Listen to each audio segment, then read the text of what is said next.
Okay, another engaging edition of sports this morning on Channels Television has just kicked off. We're broadcasting live from our sports center in Lagos, Nigeria. My name is Austin Okon-Akpan. Welcome on board. Yes, there's so much to talk about. But what's going on with Nigerian football? After the dissolution of the Nigerian Football Federation board led by Aminu Megari, football administrators and fans in the country are still waiting to know the sanctions the FIFA will give. Still awaiting FIFA's judgment, Nigeria faces the risk of being suspended from international football after the world's governing body requested for the reinstatement of the rejected NFF board. At the 2014 FIFA World Cup, there was a massacre at Belo Horizonte. Literally, that city is referred to as the beautiful horizon. But Germany has made it ugly when they brutalized Brazil 7-1 in a semi-final game that football followers all over the world have described as shocking. Germany were 5-0 up inside 29 remarkable minutes. Joachim Löw's team weren't satisfied. They showed no love to the host. The Germans destroyed Luis Felipe Scolari's team and shattered the dreams of Brazilian fans who were looking forward to watching their team play in the final. It wasn't just the results that got us talking. The game also produced some shocking statistics, and none, I repeat, none, favored the Brazilians. Football is such a wicked sport, but then we still love it. Tonight, we'll get to know the other team that will join Germany in the final. It's another cracker. Argentina will be taking on the Netherlands. There's a worry for master tactician Louis van Gaal as captain of the Dutch team. Robin van Persie is a major doubt for that crucial encounter. Remember, Argentina will be playing that game for the entire South America. Can they do the damage control for Brazil? Oh no, kickoff time is 9 p.m. Nigeria time. Action-packed world of sport. It's not just football that will get us talking this morning. In boxing, Judd Groves will be making a return to the ring when he takes on Christopher Rebras in a final WBC title eliminator on September the 20th at the Wembley Arena. For Groves, this is a chance to forget the woes he suffered against bitter rival Carl Froch last month. Let's see how football, talking about the Germans, how they celebrated that unbelievable 7-1 massacre of Brazil. When we come back, we will get you talking sports this morning on Channels Television. Stay.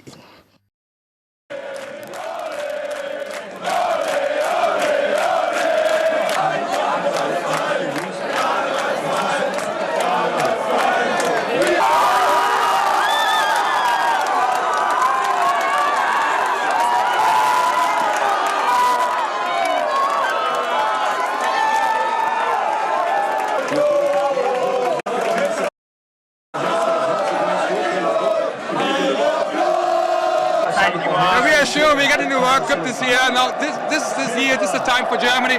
But Brazil get to win the third place against Argentina, and we beat Holland in the final. So it's a perfect World Cup this year.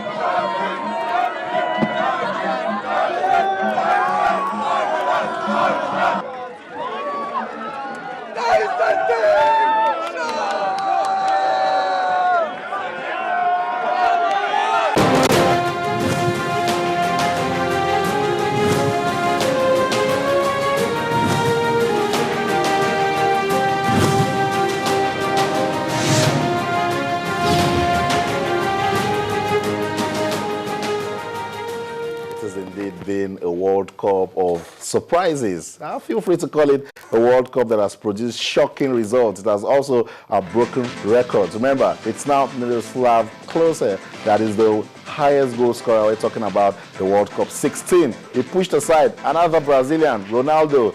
It's not going well for the Brazilians. Sports this morning on Channels Television. Thanks for joining us. Remember, you cannot just watch alone. You can also be part of the show. Yes, you can. You can follow us on Twitter right there with Channels_sports. We're very active on Facebook with Channels-sports. What are you talking about? I'm sure the drama in Nigeria, in Nigerian football, cannot stop you from talking about football in the country. We're still talking about it. We're waiting for FIFA. What can they do to Nigeria? Remember, the deadline has even passed. We're waiting for FIFA. Maybe after the World Cup, they will get talking. Hopefully, the minister will travel to meet with Sepp Blatter and see ways we can develop Nigerian football. But it's a no more Aminu Megari led board of the Nigerian Football Federation and at the World Cup. Yes, I know you can't tell me you're not talking about that one. Brazil, they were humbled. They were brought down. That city, Belo Horizonte, is referred to as the beautiful horizon. Germany has changed. It is now a very ugly city. 7-1, that one ended. Semi-final game. We'll talk about it. Tayo Salam, it's good to have you on the show. Wow. What a game, Austin. What a game. First of all, I'd like to say commiserations to Brazilians all over the world. Yesterday felt like a funeral, to be very honest. Very devastating loss for Brazil.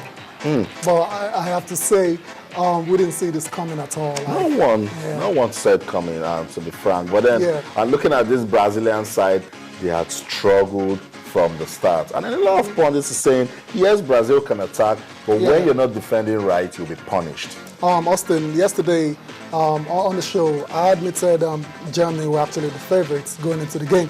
But I gave Brazil a puncher's chance. Because to me, I used the boxing analogy, thinking two heavyweight boxers, there's an underdog.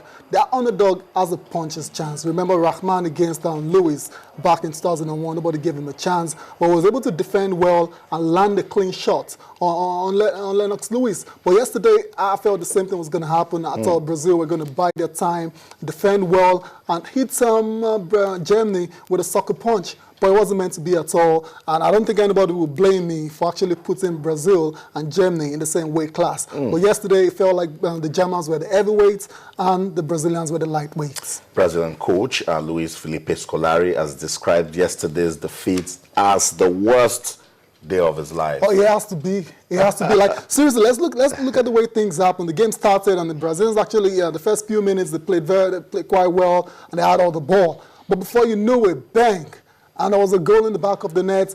Things really escalated quickly for Brazil yesterday. The manner in which the goals were scored. We saw Scolari there in our pictures. He was looking for somewhere to hide. He was they showed him one time. He was on the bench looking for somewhere to hide his face, and it was just terrible for Brazil as a whole. So I really don't know how they will recover from this one. That's it. Inside 29 minutes, 29, the Germans were already 5 goals up. Incredible. Amazing. You can't afford to defend like that. You can't afford at that very top level of football. The World Cup is the biggest of all, the toughest. You can't defend like that. If you want to go through all the goals one by one now, we can see all the individual defensive errors that were committed. The first goal, David Luiz lost his man. How do you leave Thomas Muller all alone? He loves scoring. World Cup. 10 goals already now, just 24 years old. How do you leave him alone? He was left alone, and he duly put the ball beyond Julio Cesar in goal for Brazil. The second goal as well, too. They kept on making costly individual mistakes, and that really came to on them in that game. So they really have themselves to blame. And now look at what they did to these beautiful fans. I mean, the beautiful ladies of Brazil. We saw them crying, crying right there at the stadium. That's what football does. I've called it a wicked sport, but then we still love it. See, fans are actually watching the game, and just try to imagine, Tayo, what they're going through right there on their soil. Yeah. They were being flogged, disgraced, embarrassed, humiliated, annihilated. Oh my goodness! Look at that! They just got tired. They stood up like, what is going on here? They got tired. This midway through the first half. Oh my goodness! Like seriously, come on! The Brazilians chose the worst day to play the worst football in a long time. And all of them, nobody's left out. We will have to be held accountable for this loss now. Look at them, look at the fans, look at that old man there. It's falling over, like, okay, it's over now, I'm done, I'm leaving. There's no point. 9 minutes, it's already good night. It's semi-final game, Austin. We can keep talking about it, Tayo. This game produced some shocking records. One of them, Miroslav Klose is now the World Cup highest goal scorer with 16 goals. We do. Pushed away Ronaldo, same Ronaldo of Brazil. And then this is Brazil's first home defeat in 12 years. Incredible. Like Brazil, they've been awesome at home. They've not lost on home soil in a very long time. It's almost like 38, 39 years now. The last one they lost was a Copa America game. You know, so yesterday nobody really saw it coming. We felt they would give Germany a good run for their money, even though the Germans were coming in as favorites. But they just didn't step up. They didn't come to the party, and they basically capitulated after the first few goals went in for Germany. The result was also their first competitive home defeat in 39 years, and it ended their hopes of making it to the World Cup final at the iconic Maracana Stadium on Sunday. Now, just imagine the number of fans, talking about Brazilian fans that would tear their final tickets last night. Yeah, it's a shame, really.